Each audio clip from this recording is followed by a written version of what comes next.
Good morning. It's Melanie. Welcome to Monday Morning Message number 18, and I'm talking about distractions. You know, the first time I saw a grief counselor was probably about a month after my son Garrett died, and she kept using this term grief work, all this grief work that I had to do.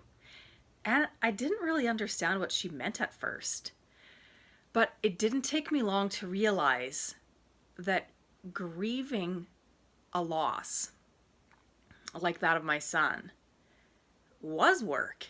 It was work to get out of bed every day.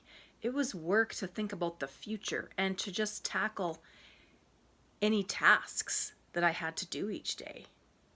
So it kind of was like a job. It was my job to do the grief work to eventually get to a place of healing. But just like any job, we can't do it 24/7 without losing a little part of ourselves or to drive ourselves into a state of despair that we can't escape from. So I think it is important that we look for distractions as we're grieving. And I don't mean completely run away, but I do mean small things that we can do each day. Our whole world is full of distractions. We can read, we can exercise, we could gamble, we could color, we can eat, we can watch Netflix or surf Facebook or do puzzles or volunteer at the hospital. And the list goes on and on. But we need to find something that can give us a little bit of a break from that grief work. But you know, there is a fine line, because in able to move forward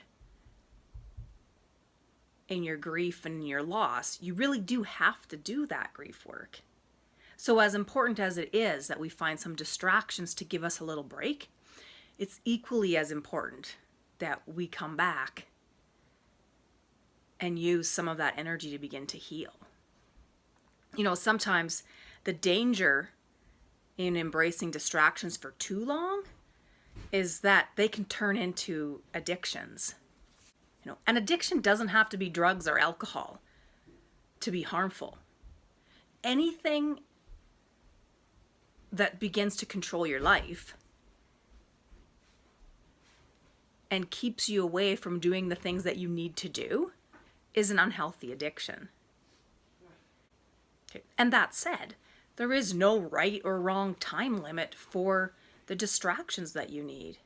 You have to trust yourself and know how much grief work you can handle at one time, and be willing to take that break and come back when you're ready.